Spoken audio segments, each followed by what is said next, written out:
Namaskar, I hope you are doing well. So, today our topic antibodies or immunoglobulin.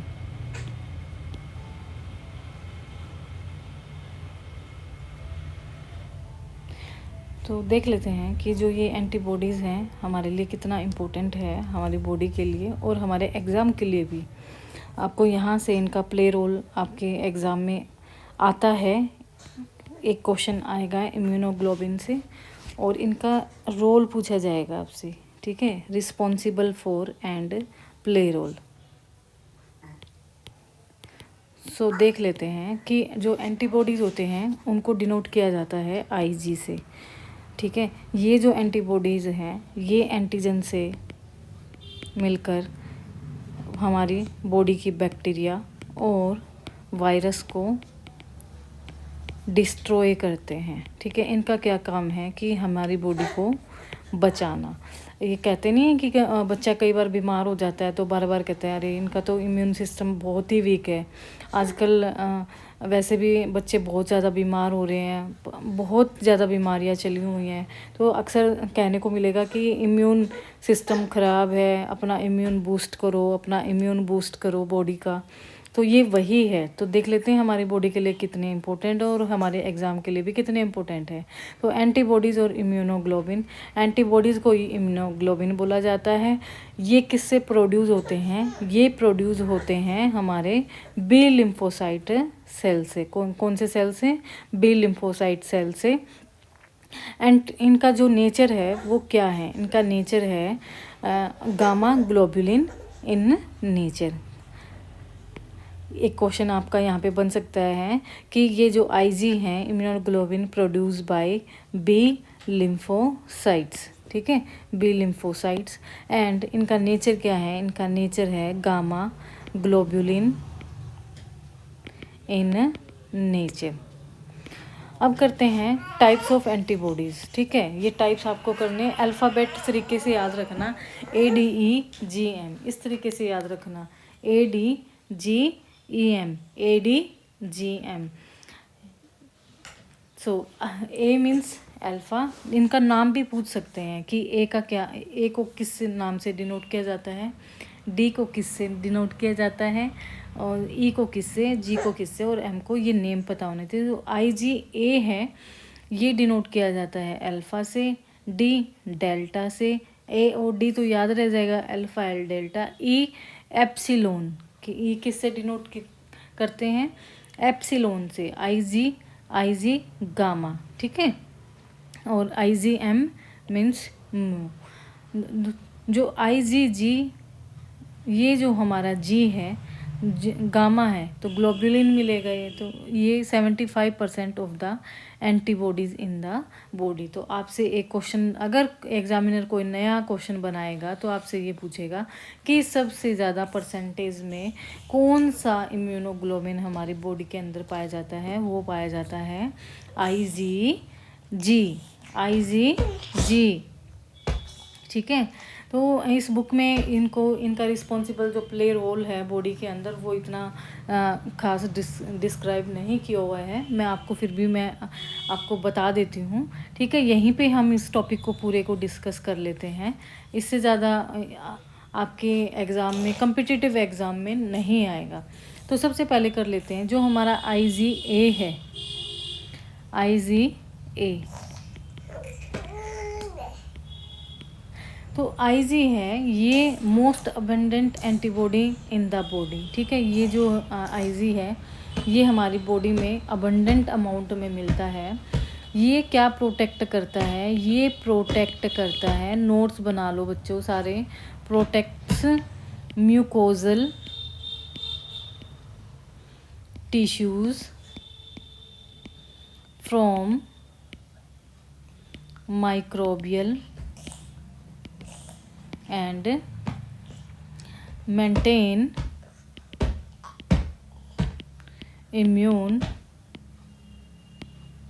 homeostasis।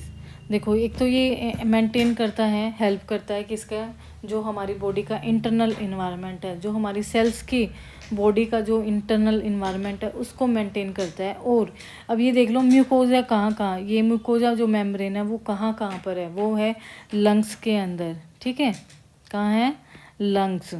तो ये protect करता है mucosal tissues from microbial and, जो microbial हमारे हैं bacteria virus, उनको क्या करता है, डिस्ट्रॉय करता है।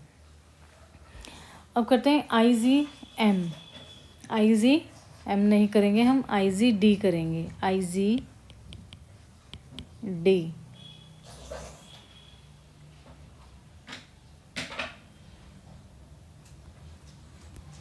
जो Ig है, देखो यहाँ पे ये फंक्शंस दिए हुए हैं, यहीं पे कर लेते हैं।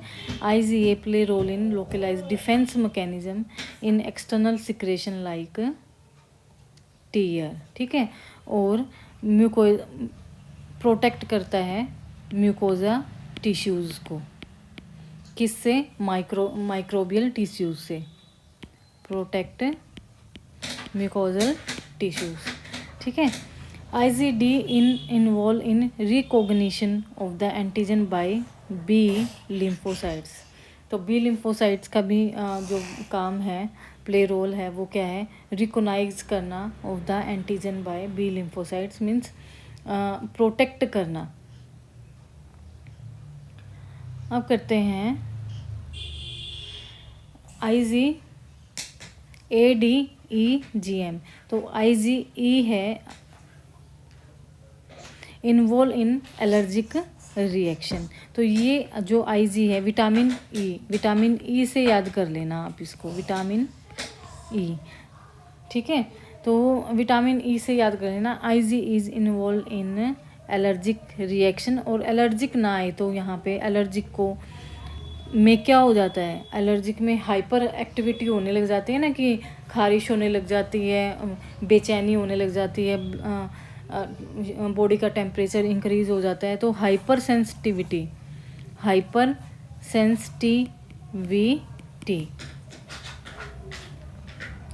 तो ये आपको इस तरीके से इसको लर्न करना है। विटामिन ई का एम्स CSR में 2023 में ये पूछा गया था क्वेश्चन, IgE का रिस्पॉन्सिबल पूछा गया था, ठीक है। अब करते हैं IgM। तो IgM किसके लिए रिस्पॉन्सिबल है, IgM रिस्पॉन्सिबल है, इसमें और भी कुछ IgE में और भी कंडीशंस है, वो मैं बता देती हूँ। वेरियस ऑटो इम्यून डिजीज़ होती हैं इसमें, जैसे कि RA rheumatoid arthritis, systemic lupus erythematosus and psoriasis.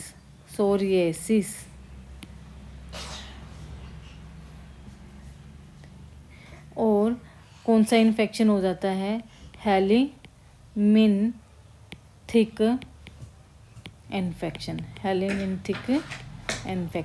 And type 1 hyper sensitivity, ठीक है। तो ये लिख लो, ये डिजीज़ आ सकती हैं, ठीक है। तो ये कौन सी ऑटो डिजीज़ हो जाती हैं IgE से, rheumatoid arthritis, SLE, hyper sensitivity, psoriasis, helminthic and infection. IgG responsible for complement fixation, ठीक है। तो कंप्लीमेंट फिक्सेशन क्या होता है, कंप्लीमेंट फिक्सेशन वो होता है कि जो हमारे न्यूरोट्रांसमीटर होते हैं, और उन न्यूरोट्रांसमीटर में से कोई भी एक न्यूरोट्रांसमीटर डिस्ट्रॉय हो जाता है, जैसे एसिटाइल कोलिन हो गया या डोपामाइन हो गया, ठीक है। तो ये involve in the activation of microglia cells. तो IgG रिस्पॉन्सिबल, एक तो देखो सबसे पहले Ig जो हैं ये हमारी बॉडी में 75% प्रेजेंट होते हैं, ठीक है। ये एक्टिवेशन ऑफ माइक्रोग्लिया। तो ये जो माइक्रोग्लिया है, ये क्या है, माइक्रो जो गिलिया है ये हमारे न्यूरॉन सेल्स हैं। कौन से हैं? न्यूरॉन सेल्स, ठीक है। और ये सपोर्टिव, इनको हम सपोर्टिव सेल्स बोलते हैं, सपोर्टिव सेल्स। और ये आपसे पूछा जा सकता है कि एस्ट्रोसाइट्स कहाँ पाए जाते हैं? ब्रेन में पाए जाते हैं। माइक्रोग्लिया कहाँ पाए जाते हैं? ये भी ब्रेन में पाए जाते हैं, ठीक है। इस तरीके से आपके क्वेश्चंस बन सकते हैं। तो ये क्या करता है? ये विच लीड टू, ठीक है। अगर माइक्रोग्लिया एक्टिवेट होता है, एक्टिवेशन ऑफ माइक्रोग्लिया, तो माइक्रोग्लिया मीन्स छोटे ग्लियल सेल्स एक्टिवेट हो जाते हैं, तो ये खुद ही डोपामाइन को क्या करने लग जाते हैं? हेल्दी टिश्यू को खाने लग जाते हैं, ठीक है। तो लीड ये which can lead to loss of dopamine nigral neurons in Parkinson disease. तो ये आप देख सकते हैं कि पूछ सकते हैं कि पार्किंसन में कौन सा इम्यून सिस्टम हमारा डिस्टर्ब हो जाता है? वो हो जाता है इम्यूनोग्लोबुलिन जी मीन्स गामा। अब करते हैं IgM। तो IgM is responsible for complement fixation, ठीक है। ये भी कम्प्लीमेंट फिक्सेशन, तो ये क्या है? प्राइमरी, ये एसोसिएटेड होते हैं प्राइमरी इम्यून रिस्पॉन्स। जो IgM है ये हमारा क्या है? प्राइमरी रिस्पॉन्स है। IgM प्राइमरी डिफेंस मैकेनिज्म है, ठीक है। तो प्राइमरी जो डिफेंस मैकेनिज्म, तो ये यूज़ किया जाता है diagnose acute exposure to a pathogen और इम्यूनोजन। तो ये किस में यूज़ किया जाता है? ये डायग्नोज करने में, बीमारी की पता लगाने के लिए यूज़ किया जाता है कि कितना एक्सपोजर है, ठीक है, बैक्टीरिया और वायरस का। Acute exposure to a pathogen और इम्यूनोजन। तो ये क्या है? ये प्रीडोमिनेंट इम्यूनोग्लोबिन है। क्या है? प्रीडोमिनेंट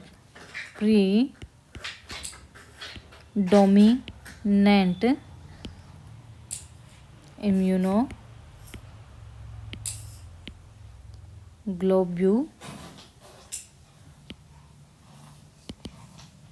ठीक है, जो प्रोड्यूस होता है during the primary immune system. तो सबसे पहले आपको यही देखना है कि IgA क्या है, IgD क्या है, IgE। ए से अल्फ़ा, D से डेल्टा, E से एप्सिलॉन, G से गामा और M से म्यू। तो IgE बिल्कुल आराम से लर्न हो जाएगा। एलर्जिक रिएक्शन होती है विटामिन E से, याद कर रख लेना आप इसको, ठीक है। किससे? E से, ठीक है। तो इससे कौन कौन सी डिजीज़ होती हैं? RASLE, hyper sensitivity, psoriasis, helminthic infection and allergic reaction. ये हो गया हमारा IgE। IgA क्या है? ये हमारा डिफेंस मैकेनिज्म है in external secretion like TL। IgD is involuntary cognition of the antigen by B lymphocytes. IgG क्या है? कॉम्प्लीमेंट फिक्सेशन है, ठीक है। IgG में क्या होता है? माइक्रोग्लिया सेल्स की एक्टिवेशन ज़्यादा हो जाती है, जो कि अपने आप ही जो हमारे न्यूरोट्रांसमीटर होते हैं उनको क्या करने लग जाते हैं? डिस्ट्रॉय करने लग जाए डोपामाइन। और डोपामाइन से यहाँ पे डोपामाइन से भी आपको क्वेश्चन एग्ज़ाम में देखने को मिलेगा। डोपामाइन की डेफिशिएंसी से कौन सी डिजीज़ हो जाती है? वो होती है पार्किंसन डिजीज़। तो ये हमारा इम्यूनोग्लोबिन का चैप्टर है, और इसमें इतना कोई नहीं आएगा। हाँ, एक ये specificity of B lymphocytes देख लो यहाँ पे। B lymphocytes is design to activated only by one type of antigen. It is also capable of producing antibodies against that antigen only, ठीक है। एंटीजन के अगेंस्ट एक यही जो एंटीबॉडीज़ है B लिम्फोसाइट्स, ये कैपेबल होते हैं। This property of B lymphocyte is called, तो B लिम्फोसाइट्स को हम क्या बोलते हैं? Specific city. क्या बोलते हैं? Specific city. which produce a specific antibody are together called the clone of lymphocytes. अब करते हैं हम नेक्स्ट है हमारा नेचुरल किलर सेल. क्या है? Natural killer cell. Natural killer cell NK. Natural killer cell पे क्वेश्चन आ जाते हैं, T पे, B पे.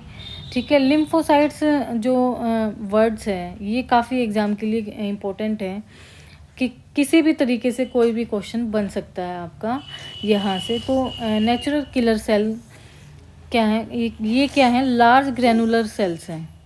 Large granular cells that play. इनका रोल क्या है? इनका मेन रोल है नेचुरल किलर सेल, नेचुरल तरीके से, और किलर सेल मारने से. तो ये defence mechanism of the body. ये थर्ड टाइप के लिम्फोसाइट्स हैं. इनको हम क्या बोलते हैं? Third type of lymphocytes. और इनको हम और इन थर्ड टाइप के लिम्फोसाइट्स को क्या बोला जाता है? Non T, non B. Non T and non B. It derived from bone marrow.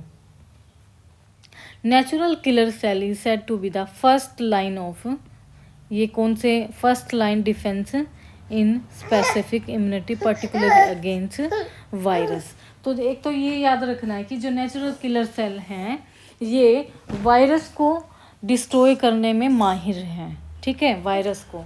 और ये हमारे फर्स्ट लाइन डिफेंस मैकेनिज्म है किसमें?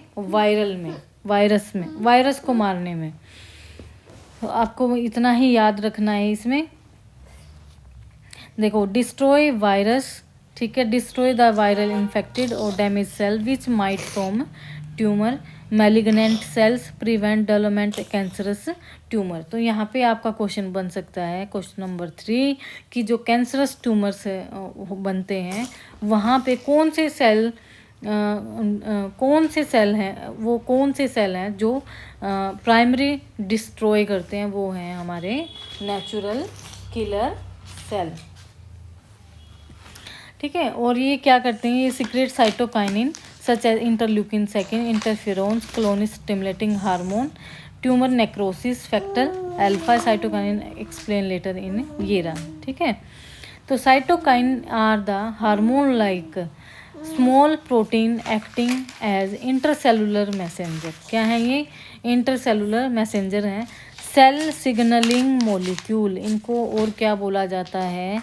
यहाँ पे आपका क्वेश्चन नंबर 4 बनेगा कि cell signalling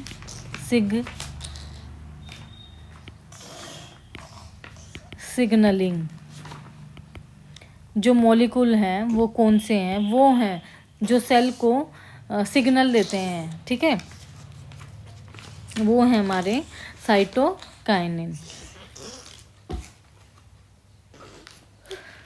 signalling molecule messenger by binding the specific receptor of target cell. अब करते हैं टाइप्स ऑफ साइटोकाइनिन. तो टाइप्स सेवरल टाइप्स के हैं ये cytokinin. Interleukin, interferon, tumour necrosis factor, chemokines, defensins, cathelicidins, platelet activating factor. तो जो interleukin है, इंटरल्यूकिन्स क्या हैं? ये पॉलीपेप्टाइड साइटोकाइनिन्स हैं. ये प्रोड्यूस मेनली बाय द, कहाँ से प्रोड्यूस होते हैं? ये ल्यूकोसाइट्स से. ठीक है. इंटरल्यूकिन 1 to 8 टाइप के इंटरल्यूकिन हैं. कितने टाइप के इंटरल्यूकिन हैं? 8 यहाँ पे गिवन है. Play role in the process of immunity. 16 type के हमारे क्या हैं? इंटरल्यूकिन है. कितने टाइप के हैं? 16 टाइप के इंटरल्यूकिन हैं. और इनमें से जो 8 टाइप के हैं वो हमारी इम्यूनिटी प्रोसेस में रोल करते हैं. अब करते हैं इंटरफ्यूरोन. इंटरफ्यूरोन क्या है? और ये इंटरल्यूकिन हमारे पॉलीपेप्टाइड हैं और इंटरफ्यूरोन हमारे ग्लाइकोप्रोटीन मॉलिक्यूल्स हैं. Antiviral cytokinin consider as antiviral agent. तो इंटरफ्यूरोन आर 3 टाइप्स के. ये क्या कितने? इंटरल्यूकिन 16 टाइप के हैं और इंटरफ्यूरोन 3 टाइप्स के हैं. interferon alpha, interferon beta and interferon gamma. Tumor necrosis factor are of 3 types. Tumour, necrosis, cell death. Necrosis में क्या है? Cell death. ठीक है, तो ये है अल्फ़ा, ये है बीटा और ये है gamma. Chemokinin, cytokinin having chemo attractant action और कॉल्ड कीमोकाइनिन.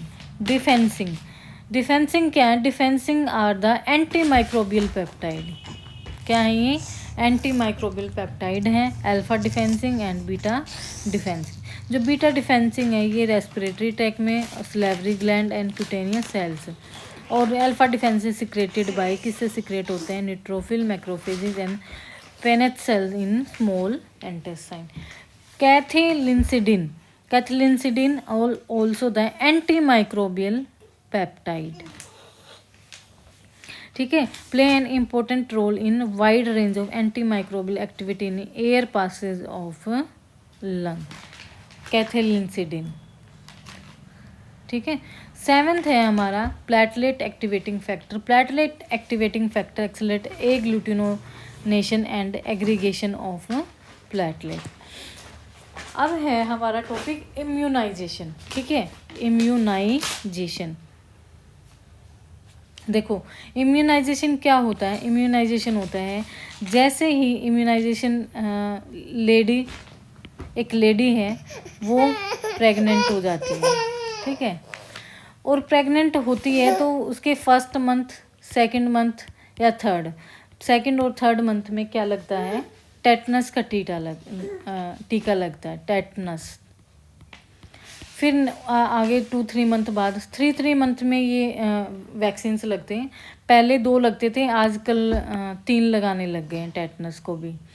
ठीक है, तो ये तो डॉक्टर्स ही बताते हैं कि आपको 2 लगने हैं, 3 लगने हैं. ठीक है, तो ये क्या है? टेटनस का जो इंजेक्शन लगता है प्रेग्नेंट को, ये शुरू से ही लगने लग जाता है. ठीक है, ये क्या है? ये इम्यूनाइजेशन में आता है. यहीं से शुरू हो जाता है एक बच्चे का इम्यूनाइजेशन, कि पहले ही मदर को पहले लगाया जाता है, फिर बच्चा जैसे पैदा होता है, फिर उस बच्चे के होने के 1 दिन बाद फिर वैक्सीन्स लगाई जाती हैं. तो immunisation is defined as the procedure by which the body is prepare to fight against a specific disease. कि बॉडी को प्रिपेयर करते हैं फाइट अगेंस्ट एक स्पेसिफिक डिजीज़. कोई एक स्पेसिफिक डिजीज़ है जो कि हो सकती है, जैसे ही बच्चा बाहर आता है वो एंटी माइक्रोबियल वायरल, क्योंकि इतनी तो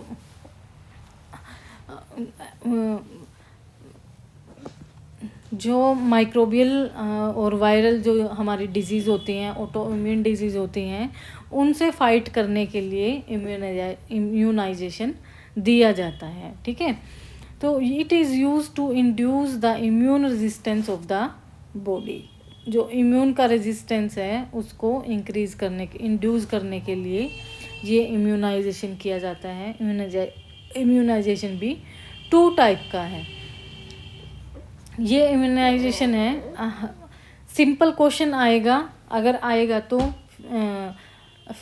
नर्सिंग को छोड़ के और जो डिपार्टमेंट के बच्चे हैं उनका सिंपल क्वेश्चन बनेगा यहाँ से, पर जो नर्सिंग का है उसका थोड़ा सा घुमा फिरा के यहाँ से क्वेश्चन बना सकते हैं. तो इनके लिए इम्पोर्टेंट है, क्योंकि नर्सिंग जो नर्स हैं वही इम्यूनाइजेशन का वर्क करती हैं, तो उनका यहाँ पे एक अच्छा रोल है. एग्ज़ाम में तो टॉपिक्स आएंगे ही आएंगे, पर बी प्रैक्टिकल आपको भी पता होना चाहिए. Passive immunisation and active immunisation. Passive immunisation, immunity is produce without challenging the immune system of the body. ठीक है, without challenging the immune system of the body. It is done by administration of serum or gamma globulin from a person who is already immunized, affected by the disease, to a non-immune person. जो passive है ना, passive means पड़ा हुआ. ठीक है, passive का means है कि कोई जो बॉडी अपने आप ही अपनी बॉडी को इम्यूनिटी इंड्यूस करवा रही है, मीन्स नेचुरल तरीके से इंड्यूस हो रही है, उसे बोलेंगे हम passive immunisation is acquired either naturally और आर्टिफिशियली। तो passive natural immunisation is acquired from the mother before and after birth. ठीक है, तो ये एक्वायर्ड कहाँ से, मदर से। बच्चा कहाँ से, देखो अपना फीड कहाँ से लेता है बच्चा, जब पेट में होता है तब लेता है प्लेसेंटा के थ्रू, जो हमारी अम्बिलिकल कॉर्ड होती है, वहाँ से जो ब्लड का लेन देन होता है, मदर का जो ब्लड होता है वो बच्चे की बॉडी में सर्कुलेट होता है। और एक और, जो बच्चा, कई बार आप सोचते होंगे कि बच्चा पेट में ही सांस लेता है, नहीं, बच्चा पेट में सांस नहीं लेता है, क्योंकि जो बच्चे की पहली जो रेस्पिरेटरी होती है, रेस्पिरेटरी रेट होती है, वो फर्स्ट आफ्टर बर्थ होती है। जैसे ही बच्चा बाहर निकलता है तब वो अपनी पहली सांस लेता है। तो जो mother before and after birth, before birth immunity is transfer from mother to the foetus in form of maternal antibodies. क्या बोलेंगे, मैटरनल, इन बॉडीज़ को हम क्या बोलेंगे, मैटरनल एंटीबॉडीज़, मैटरनल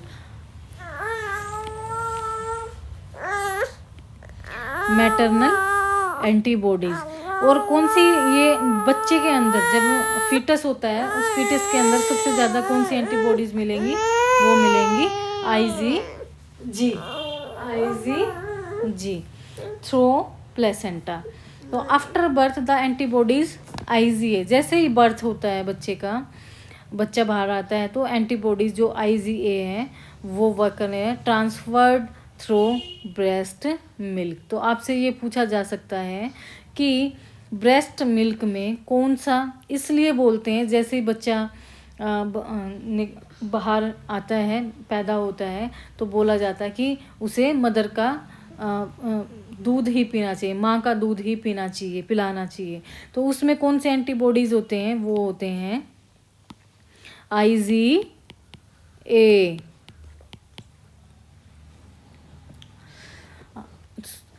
और IgA क्या है, ये हमारा प्राइमरी डिफेंस मैकेनिज़्म है। क्या है, प्राइमरी डिफेंस मैकेनिज़्म है, जो कि प्रोटेक्ट करता है, प्रोटेक्ट म्यूकोजल टिश्यूज़ को, किससे, माइक्रोबियल से। ठीक है, तो transfer through breast milk, lymphocytes of the child, कुछ भी हो, जैसे ही बच्चा जब माँ बनती है, एक माँ बनती है, बच्चे को जन्म देती है, उसके बाद माँ के अंदर ही एक ऐसा स्वभाव आ जाना चाहिए कि कुछ टाइम, देखो माँ का दूध इतना हेल्पफुल करता है कि वो किसी भी डिजीज़ को रोक सकता है। ठीक है, बहुत रेयर चांस होते हैं कि डिजीज़ हो बच्चों को, छोटी मोटी बीमारियां हो सकती हैं, पर जो बड़ी बड़ी बीमारियां आनी होती हैं उनको भी जो मदर मिल्क है, ब्रेस्ट मिल्क है, वो काफ़ी हेल्पफुल रहता है बच्चे के लिए। तो lymphocytes of the child are not activated. ठीक है, जो बच्चे के जो लिम्फोसाइट्स होते हैं ना, वो एक्टिव नहीं होते हैं। ठीक है, child are not activated. In addition, antibodies received from the mother are metabolized soon. Therefore, the passive immunity is short lived. ठीक है, तो जो ये पैसिव इम्यूनिटी होती है ये शॉर्ट लिव के लिए, मतलब थोड़े टाइम के लिए रहती है। Significance of passive immunity that is obtained before birth is the prevention of RH incompatibility in pregnancy. अब करते हैं, ये तो था पैसिव नेचुरल इम्यूनाइजेशन। अब करते हैं पैसिव आर्टिफिशियल इम्यूनाइजेशन। तो passive artificial immunisation is developed by infecting previously prepare antibodies using serum from human और एनिमल्स। तो आर्टिफिशियल जो हम बच्चे को लेके जाते हैं हॉस्पिटल, और या फिर जो हमारे आशा वर्कर हैं या नर्स हैं वो हमारे घर आते हैं, जैसे कि पोलियो ड्रॉप पिलाने आते हैं, ये क्या है, ये पैसिव आर्टिफिशियल इम्यूनाइजेशन है। तो antibodies are obtain from the person affected by the disease और from animals particularly horse which have been immunize artificially. तो एक सीरम तैयार किया जाता है, ठीक है, anti serum administer to people who have develop the disease therapeutic, it also prophylactic measure. Prophylaxis क्या होता है? Prophylaxis refers to medical or public health procedure to prevent a disease in people who may exposed to the disease in later period। अब कहते हैं this type of immunity, जो ये passive artificial जो immunity है ये यूजफुल होती है providing immune immediate protection against acute infection like tetanus. तो टेटनस हमारा कौन सा इम्यून है इम्यूनाइजेशन है, ये पैसिव आर्टिफिशियल इम्यूनाइजेशन है। मिजल्स हो गए, डिफ्टीरिया हो गए etcetera. Poisoning by insects, snakes venom from other animal, it is also use a prophylactic measure. However this may result in complication and anaphylaxis, there is a risk of transmitting HIV and hepatitis. अब करते हैं हम active immunisation. Active immunisation क्या है? तो active immunization और immunity is acquired by activating होंगे immune system of the body के अंदर जो हमारे इम्यून सिस्टम है वो एक्टिव होंगे। Body develop resistance against disease by producing antibodies following the exposure to antigens. तो active immunity is acquired either naturally, तो ये भी क्या होंगे? नेचुरल होंगे, और ये भी होंगे आर्टिफिशियल होंगे। तो active natural immunisation, naturally acquired active immunity involve activation of immune system in the body to produce antibodies.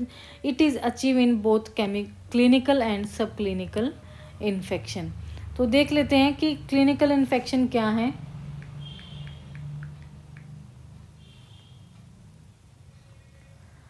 Clinical infection is defined as the invasion of the body tissue by pathogenic microorganism which reproduce multiple and cause disease by injuring the cells, secreting a toxin or antigen antibody reaction. During infection, the plasma cell produce immunoglobulin to destroy the invading agents. Activity of memory cells, body retain the ability to produce the antibodies against the specific antigen invader प्रिविशियल। तो ये क्या है? Clinical infections है। देखो ये active immunisation में क्या है? एक्टिव नेचुरल इम्यूनाइजेशन ये ऑलरेडी हमारी बॉडी में होते हैं। जैसे ही डिजीज़ आती बॉडी के अंदर डिजीज़ होने लग जाती है, वैसे ही ये जो इम्यून सिस्टम है हमारा नेचुरल इम्यून सिस्टम वो एक्टिव हो जाता है। अब करते हैं artificial immunization, active artificial immunization. वो हमारे क्या होंगे? Active artificial immunisation is type of immunization achieve by the administration of vaccine और टॉक्सोइड। तो वैक्सीन और टॉक्सोइड, ठीक है। तो अगर टॉक्सोइड आए उससे भी ये समझना कि ये वैक्सीन है और वैक्सीन। तो वैक्सीन क्या है? वैक्सीन एक सब्सटेंस है। क्या है? एक सब्सटेंस है that introduce into the body, और बॉडी के अंदर इंट्रोड्यूस किया जाता है to prevent the disease produce by certain pathogens. तो vaccine consist of a dead pathogen, ठीक है। वैक्सीन क्या है? वैक्सीन डेड पैथोजेंस हैं और live but attenuated artificial weekend organism. जो हमारे वैक्सीन होते हैं जैसे कि कोरोना वायरस है या कोई बैक्टीरियल वायरस, बैक्टीरियल है, जैसे कि आप टीबी का लगा लो, तो टीबी माइकोबैक्टीरियम जो ट्यूबरक्लोसिस है, इसका एक सीरम तैयार किया जाता है, एक लिक्विड बनाया जाता है, एक सब्सटेंस ऐसा होता है कि उसमें एक तो एक्टिवेटेड सेल्स होते हैं, एक्टिव माइकोबैक्टीरियम ट्यूबरक्लोसिस, उससे तो बॉडी के अंदर क्या हो जाएगा? इन्फेक्शन हो जाएगा। पर वैक्सीन के अंदर वही सेल क्या होंगे? डेड होंगे, मरे हुए होंगे, ठीक है। और जो मरे हुए होंगे उनको बॉडी के अंदर इंट्रोड्यूस किया जाता है, और इंट्रोड्यूस करने के बाद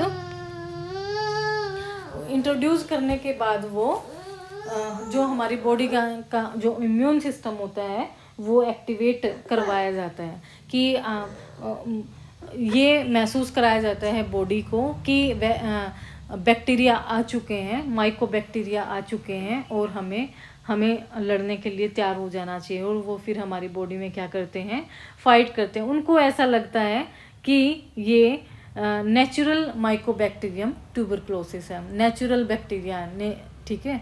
तो फिर वो उनको हमारी बॉडी का जैसे ही इम्यून सिस्टम एक्टिवेट होता है वैसे ही जो बीमारी हमारी इर्द गिर्द फैली होती है वो इतना प्रभाव इफ़ेक्ट नहीं करती है। होप सो आप सबको ना समझ में आ रहा होगा। तो हम करते हैं एडवर्ड जो जेनर है, एडवर्ड जेनर, ये क्वेश्चन आपका यहाँ पे बन सकता है। Edward Jenner produce first live vaccine, ठीक है।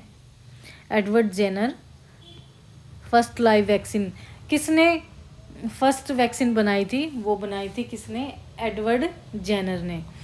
प्रोड्यूस फर्स्ट लाइव वैक्सीन, ये एनसीईआरटी में भी है टॉपिक, ठीक है। तो इसके चांस ज़्यादा हैं आने के, तो ये याद कर लो कि first live vaccine Edward Jenner ने। और कौन सी वैक्सीन बनाई थी? वो बनाई थी स्मॉल पॉक्स।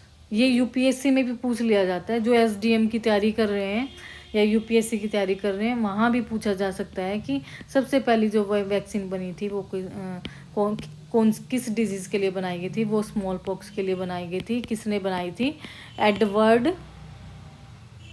एडवर्ड जेनर ने।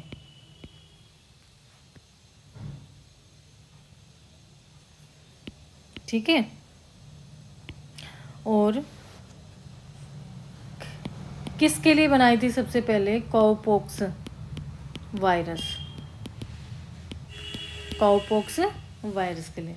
तो nowadays vaccine are use to prevent many disease like measles, mumps, poliomyelitis, tuberculosis, small pox, rubella, yellow fever, rabies, typhoid, influenza, hepatitis B. अब करते हैं यहाँ पे एक पोलियो वैक्सीन भी, पोलियो भी लिखो। तो पोलियो से क्वेश्चन आ जाता है साल्क और सेबिन, साल्क एंड सेबिन।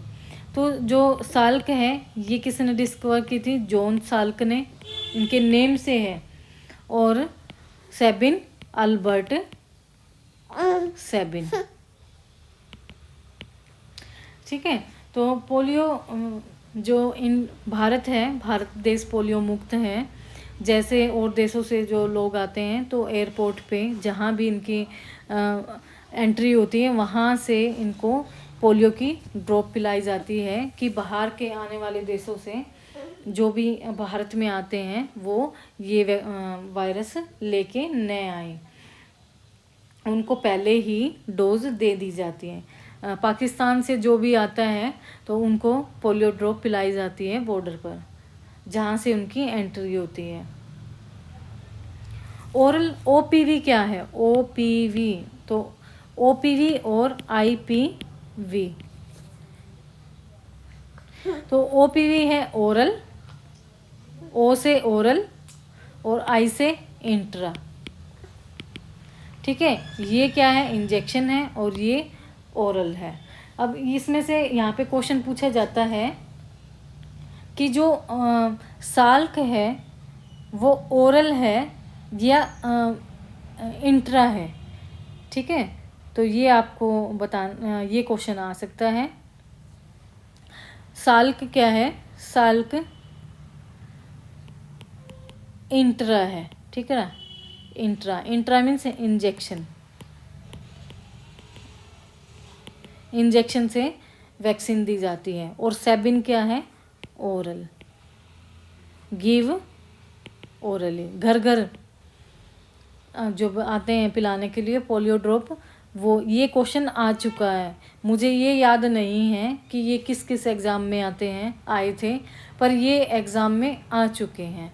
बस आप मेरा इतना ही भरोसा रखो कि मैं वही आपको बताऊंगी जो आ चुका है। जो नहीं आया है वो मैं भी नहीं बता पाती, पर जो चीज़ें आ चुकी हैं वो आ सकती हैं। आरआरबी में क्वेश्चन बन सकता है।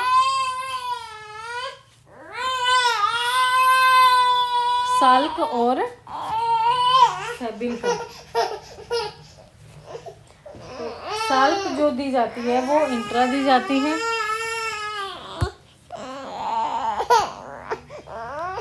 सो यहाँ पर हम साल्क और सेबिन पोलियो वैक्सीन की बात कर रहे थे।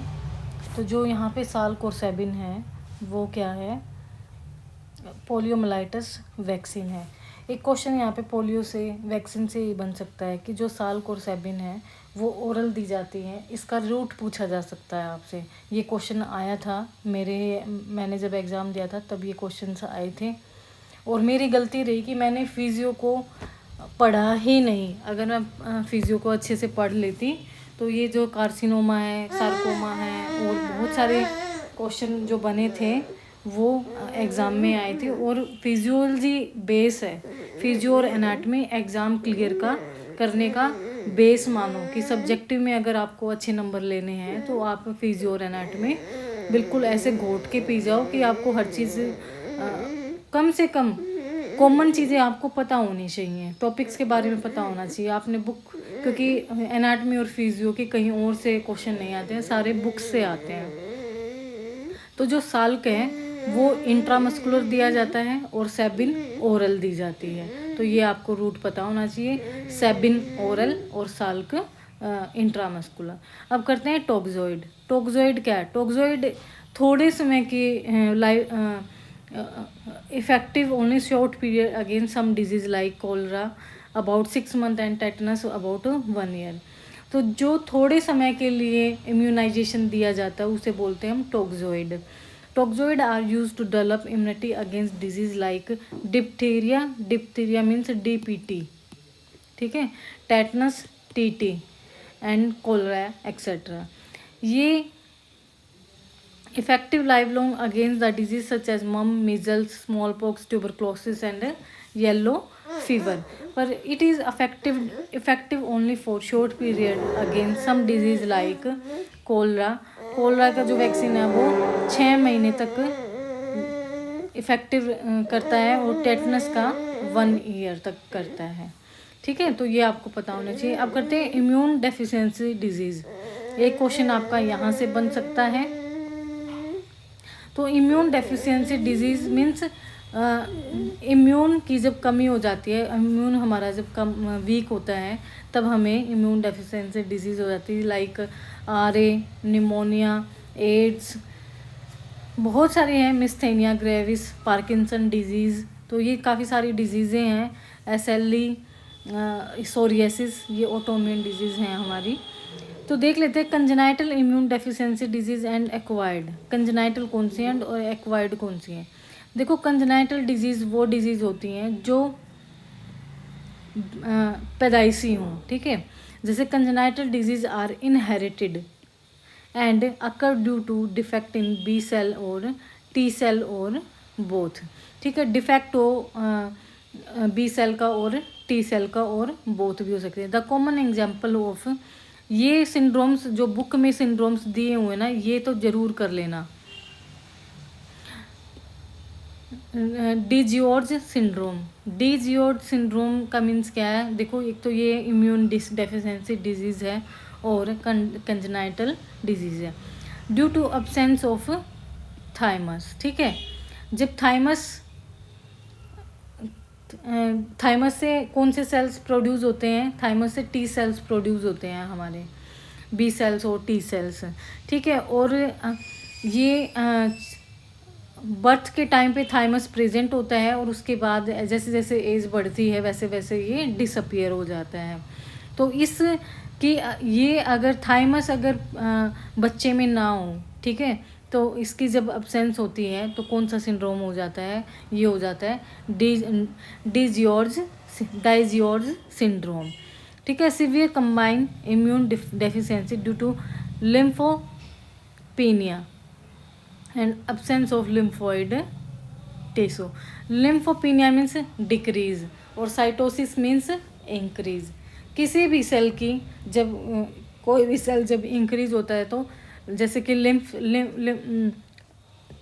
Lymphocytosis increase lymph node lymphoid tissue, और lymphopenia means absence of lymphoid tissue, जो कि मैंने इससे पहले वाले जो वीडियोस हैं उसमें मैंने ये करवाए हुए हैं। अगर आपने देखी हैं तो आपको आइडिया हो जाएगा। अगर आप अभी मेरे साथ जुड़ रहे हैं तो प्लीज़ जो इससे पहले वाले वीडियोस हैं उनको ज़रूर देखें। एक्वायर्ड इम्यूनो डेफिशिएंसी डिजीज़, तो acquired immune deficiency disease occur due to infection by one organism. The most common disease of this type is acquired deficiency syndrome. तो एक्वायर्ड डेफिशिएंसी सिंड्रोम कौन सा है? एड्स, किसको बोलते हैं? एड्स। एड्स की full form acquired immune deficiency syndrome, acquired immune deficiency syndrome. तो देखो ये एकदम क्या होता है, एड्स नहीं होता है, एड्स बिल्कुल बाद में होता है। पहले क्या होता है? इम्यून डेफिशिएंसी वायरस, HIV होता है। क्या होता है? HIV। पहले HIV को टेस्ट किया जाता है, ठीक है, HIV। तो HIV जो होता है ये आप सबको पता है एड्स के बारे में। यहाँ एड्स से क्या क्या आ सकता है? एड्स से एड्स डे कब मनाया जाता है? एक एड्स डे 1 दिसंबर को मनाया जाता है। कब मनाया जाता है? डे आ सकता है इसका, ठीक है। और एड्स की फुल फॉर्म आ सकती है, HIV की फुल फॉर्म आ सकती हैं, हिस्टो ह्यूमन ल्यूकोसाइट्स